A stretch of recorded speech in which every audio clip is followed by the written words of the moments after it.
ભારતીબેન મહેશ્વરી કાલિકા plot છે number 3 રહીએ છીએ અમે અત્યારે ચકાજામ કર્યું છે મારી ભૂગર્ભની સમસ્યા છે એના માટે અને અમે બહુ આપણે ત્રાઈમાન થઈ ગયા છીએ 1.5 મહિનો જે ફરિયાદ કરીને થાકી ગયા છીએ પણ આ લોકોનું સોલ્યુશન નથી આવતું એટલે ન છૂટકે અમારે ચકાજામ કરવું પડ્યું છે રજૂઆત અમે લોકો નગરપાલિકામાં કરી કમિશનરને કરી ચીફ ઓફિસરને કરી ડેપ્યુટી એન્જિનિયરને કરી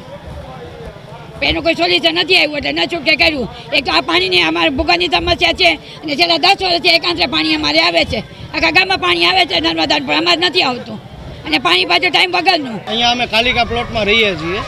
અમારો વર્ષોથી એક જ પ્રશ્ન છે રોડ રસ્તા ઠીક નથી હોતા ગટરો ઉભરાઈ જાય છે કોઈ સાવડા વાળવા આવે તો એને કહીએ આપણે કે સાવડા વાળી જાઓ તો એ કે અમારામાં વિસ્તાર નથી આવતો અમે ત્યાં કહેવા જાય તો એ લોકો એમ કહે છે કે ઓલા લોકોને કહે જે કામ કરવા આવે છે એ લોકો વાળી દેશે એ લોકોને કહી તો ત્યાં અમને એમ કહે કે અમને લોકોએ ના પાડી છે અમારો જેટલો વિસ્તાર આવશે અમે એટલામાં જ વાળશું અમે શું લેવું વધારે એમ વાળી તો અમારે પૈસા દઈને વધારે વળાવવાનું એ પ્રશ્ન છે ગટર 24 કલાક 365 દી ગટર ઉભરાયેલી એના કારણે મચ્છર થાય મચ્છરના કારણે નાના છોકરાથી લઈને બધાય મોટા સુધી તો સીધી વાત છે ગટર ઉભરાશે તો બીમાર થવાના છે અને ગટર ઉભરાય શેરીમાં ઉભરાય એ શેરીનું પાણી આપણા ઘરમાં આવે શેરીમાં ઉભરાય તો અલગ વાત છે ઘરમાંય આવે ઘરમાં એટલે ઘરમાંય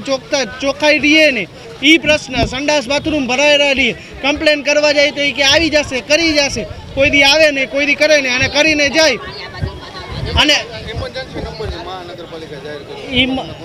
ઇમરજન્સી નંબરમાં કોન્ટેક કર્યો નગરપાલિકામાં જઈને કહી આવ્યા હાલો ઇમરજન્સીમાં કોન્ટેક કર્યો એ ત્યાં જઈને જ કરીએ રૂબરૂ કરી આવ્યા એ તો ત્યાં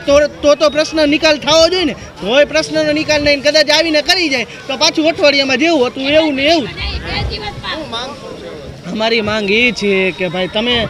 જો છો રોડ રસ્તા ખરાબ છે ગટરો ભરાયેલી છે તો એ આવીને નિકાલ કરી જાઓ તો આ પ્રશ્ન જ ન આવે કરવાનો કે ભાઈ અમે શું લેવા ધંધે આપણાને ખબર છે કે બધાનો સમય કિંમતી છે આપણે કોઈ